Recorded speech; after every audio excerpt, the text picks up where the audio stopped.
Semua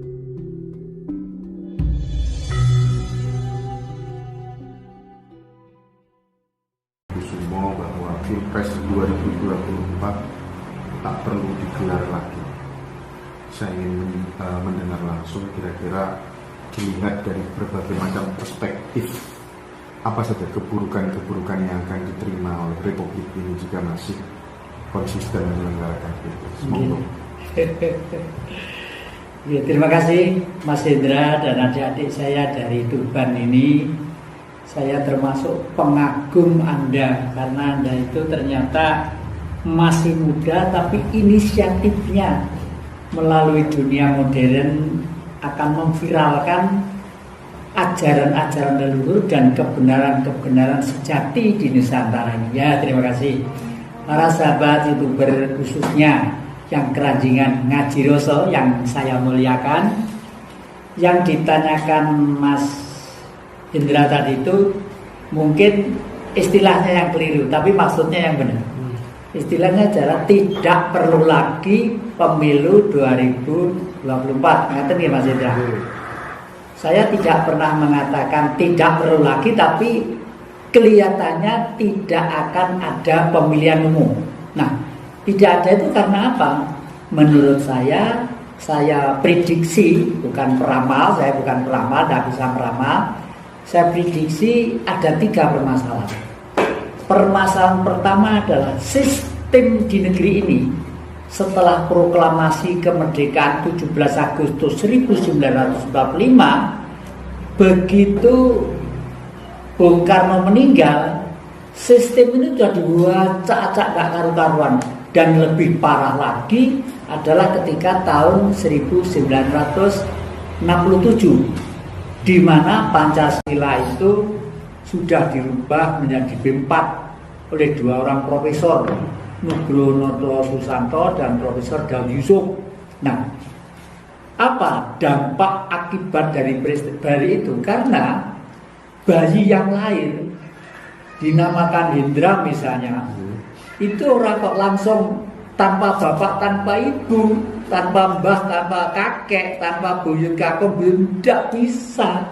Hukum itu adalah hukum kodrat Tuhan yang tidak bisa kita pungkiri lagi. Demikian juga tentang sejarah bangsa Indonesia ini. Pancasila itu adalah daya kayal. Daya kayal itu apa? Untuk hidup makmur, gemah ripah, roh jinawe, rakyatnya tentrem, ayem, dan hidup dalam kebahagiaan. Duh, alah mas, kalau begini tuh mesti nangis. Orang tua-tua harus kumpul menjadi satu memperingatkan yang muda-muda sebelum negeri nanti bangkrut dan hancur. Daerah-daerah setempat sudah diitik-itik, di timur, di barat, di utara, diitik-itik sampai itu pisah dari NKRI itu sing sore dewe. Lalu kok tergantung orang Jawa. Kelihatannya itu sepintas lalu bagi orang yang tidak menguasai hukum Tuhan pasti menerima, apalagi kalau kipasnya ini lewat agama dalam tanda petik. Di mana negara agama yang berhasil? Tidak ada. Di dunia ini tidak ada negara agama yang berhasil.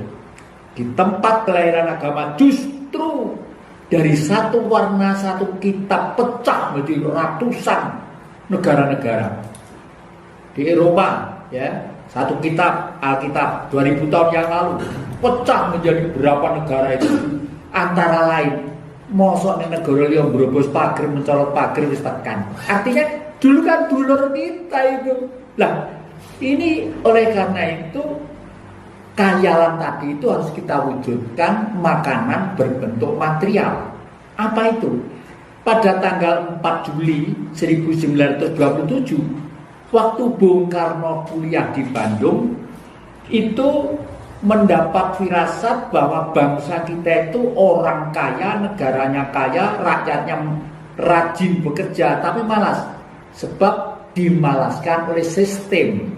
Miskin, bukan malas, miskin, ya. Dimiskinkan oleh siapa? Oleh sistem. Karena apa? Sistemnya karena yang merintah adalah penjajahan. Nah, relevansinya Indonesia itu apa sekarang dijajah? Bagi orang umum yang hanya mikirkan perut saja, Tidak akan, wow, kita masih gini bagi orang umum. Tapi bagi orang-orang yang otaknya sudah dicerdaskan oleh ilmu pengetahuan, para sarjana-sarjana, para rektor-rektor harus terbuka pikirannya semua. Bahwa negara ini sebenarnya sudah berbentuk, bukan berbentuk ya, bernegara kita itu kondisi politiknya sudah kondisi liberal yang kapitalistis. Liberal itu kebebasan, kapitalistis itu duit yang kuasa. Duit yang kuasa. Inilah kenapa Mas Indra kok saya itu sekarang pakai tasbih kemarin dengan Raja Bali itu ya, dengan para tokoh-tokoh senior ini di Trowulan di Delanggu di tempatnya kebun coklat. Nanti Mas Indra kesana lah, istimewa banget. Dan kebun itu konon sudah dikontrak oleh Rusia supaya dikirim, setiap pengiriman nilainya berapa? 11 miliar hanya untuk coklat saja. Makanya dan ini saya umumkan sekali kepada rekan-rekan ya, penonton ngaji Rasul ini, kalau punya kebun jangan mubadirkan. Tanami coklat. Coklat itu daerah panas juga bagus, daerah dingin juga bagus, dan tidak sulit-sulit. Nanti kalau butuh winih langsung saya kasih tahu alamatnya, gratis ya. Demi apa? Demi bangsa kita supaya bisa makan. Kalau salut Pak Bos, salut penjinak sudah mempelopori untuk mengangkat kaum marhen supaya hidup layak di negeri ini. Karena negeri ini menurut saya Mas Indra yang tadi saya katakan liberal yang kapitalistis. Wes kono kepercayaannya agama ini silakan bergerak, percayanya silakan bergerak sampai waduh kayak gitu. Mendirikan negara itu tidak seperti membalik tangan, susah payah. Saya mulai 3 tahun ikut bapak saya di hutan-hutan hanya mempertahankan kemerdekaan sampai dewasa. Sekarang sebentar-sebentar kalau pengen ngesroh negara ini, awas, hati-hati. PKI lahir kembali. Tolong yang bilang begitu otaknya itu dicuci, belajar lagi. PKI memang komunis, tapi komunis belum tentu PKI. Ini penting. Karena apa? Kalau setiap komunis itu dianggap jelek, kita itu terus sudah terjebak oleh strategi Amerika. Saya selalu dulu bilang Paman Sam, sekarang langsung ke Amerika. Kenapa? Biden kemarin itu pidato di PBB. Apa isinya itu? Kebangkrutan dunia, kebangkrutan ekonomi itu karena ulah Rusia. Ini karena apa? Karena Amerika sudah hancur. Hancurnya karena apa? Karena karma. Jangan dipikir bangsa itu tidak bisa memikul karma. Bisa bangsa itu memikul karma, ya. Oleh karena itu karma bangsa ini harus kita tebus. Caranya biasa dengan apa? Dengan cara klasik. Kalau yang dilakukan kakek ini meruat alam, makanya saya diundang ke kampung-kampung, ke desa-desa. Kalau acaranya baik suci, saya datang. Dan kadang-kadang saya diminta ruat 2 jam, ruat kampung. Karena apa ruat itu? Meluruskan dengan membaca mantra, mohon kepada para leluhur dan semesta alam yang disebut Betara-kala. Betara-kala itu tidak jahat. Betara itu dewa, kala itu zaman. Zaman ini dialektika perputaran politik ini yang ngatur juga zaman. Bagaimanapun setiap 700 tahun ideologi itu harus ganti. Tapi ideologi yang relevan tahun 27 sampai tahun 3000 lagi hanya ideologi yang ada di Indonesia. Yang namanya adalah Marhainisme, ajaran Bung Karno itu. Seluruh kitab suci tujuannya apa? Supaya jangan menekan kepada manusia satu dengan manusia yang lainnya. Mulai Taurat, Zabur, Injil sampai dengan Al-Quran. Istilah Prancis, exploitation de nation par nation dan exploitation de l'homme par l'homme. Bung Karno itu selalu mengatakan itu. Kenapa kita tidak bangga menjadi bangsa yang besar ini? Sekarang menjadi bangsa yang ketiaknya orang Amerika yang sekarang bangkrut. Amerika itu penduduknya cari makan kadang-kadang luru neng Papuan. Saya punya murid di Amerika namanya Dr. Baker sama Unit, sering dikirimi gambar-gambar dan sangat takut. dan orang Timur Tengah termasuk di Yerusalem mengatakan si Jawa itu ada Jehovah, orang yang dekat dengan Tuhan. Betul. Karena apa? Sebelum ada agama, 1500 tahun sebelum Masehi, hidup bangsa kita itu sudah bertuhan.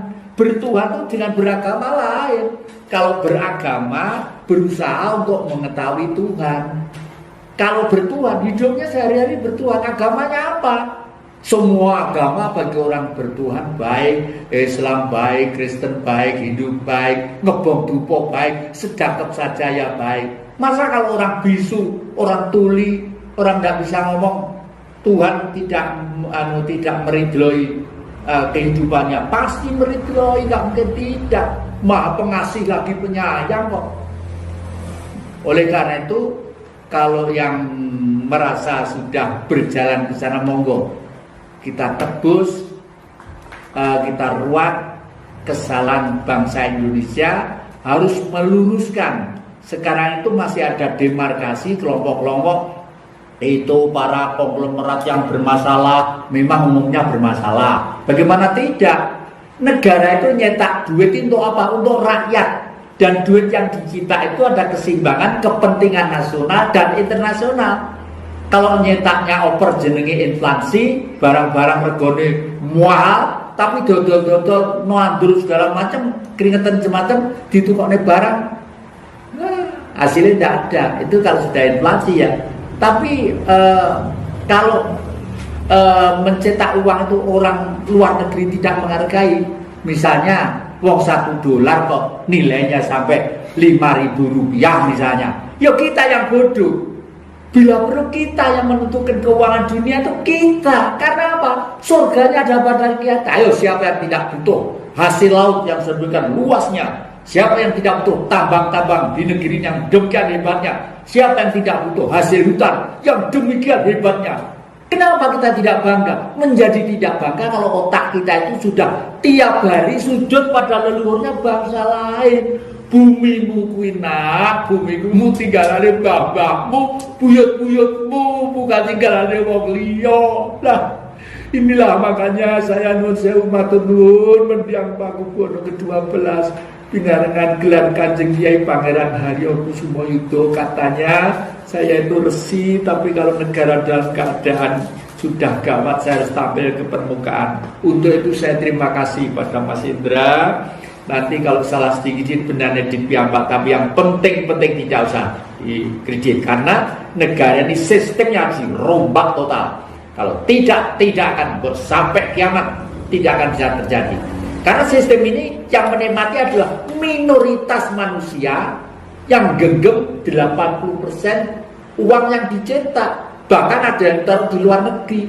Sedangkan 20% Sabang sampai Merauke, mbok doa sampai ini coplok ya tetap oleh duit kepeng. Paling-paling untuk kerohan saja. Itu loh ya. Jadi ini bahasa saya itu terpaksa vulgar supaya jelas, supaya gamblang. Karena semua sudah tutup telinga, pasang kacamata kuda. Loh, apalagi pasang belum ya. Jadi saya ingin menegaskan kepada yang jadi bahwa meskipun matahari terbit dari barat, sepanjang kita pakai sistem pemilihan umum, negeri kita nggak akan pernah berdikari. Betul, karena apa? Rakyat, saya ingatkan sekali lagi ya, karena meskipun nanti itu kelihatannya tidak ada pemilihan umum ya, dulu kesalahannya pada waktu rakyat mau pemilihan umum, mereka itu yang punya duit itu membagi orang sesuai dengan provinsi masing-masing, dibagi ke kelompok tertentu, ke rakyat paling bawah. Jangan ikut pemilu, negara ini tidak karu-karuan gini, golput aja, bila perlu tidak usah pergi. Satu. Yang kedua, ada yang pada waktu itu karena menang ya, diarahkan dengan dia macam-macam, artis-artis dipakai kampanye segala macam-macam. Yang ketiga adalah tingkat kelas nasional ya. Kelas nasional itu artinya tingkat pusat itu kan punya instansi atau punya court yang punya jajaran sampai tingkat bawah. Lah kalau yang di tingkat pusat itu sudah menginstruksikan daerah kecamatan itu ini harus menang. Lah bagaimana tingkat-tingkat rendah itu yang bisa itu pasti takut dengan atasan, karena hidup gaji tiap bulan makan karena korp itu misalnya ini ya. Dan satu yang kedua, kalau tidak datang ke TPS, dia tuh pinter. Kartu itu juga sudah utuh, kartu itu masih utuh seperti ini. Ya, kalau sudah utuh, malam-malam diam-diam dicoblosi sesuai dengan seleranya. Setiap pemilu ada seperti itu. Dan saya pernah sebagai orang penerangan, sebagai orang wartawan yang pada waktu itu berhimpun di dalam Departemen Penerangan, saya pernah mendeteksi itu. Dan saya tahu persis. Dan hampir seluruh presiden sampai yang terakhir, semua rekayasa seperti itu. Dan bila perlu misalnya misalnya presidennya itu seorang yang bodoh, seorang yang pengalaman politik, bisa diatur, dimenangkan bisa dengan sistem itu. Hanya untuk supaya kita biar tetap dipimpin orang bodoh, supaya rakyat bisa diapusi, lebih rakyat bisa diapusi, harta kekayaan Indonesia bisa kita kuasai. Kan seperti itu. Artinya bisa disimpulkan bahwa sistem demokrasi itu adalah alat bagi Amerika untuk menjajah semua negara di dunia. Betul, semua negara di dunia ya. Demokrasi sebenarnya dari kata demos kratos.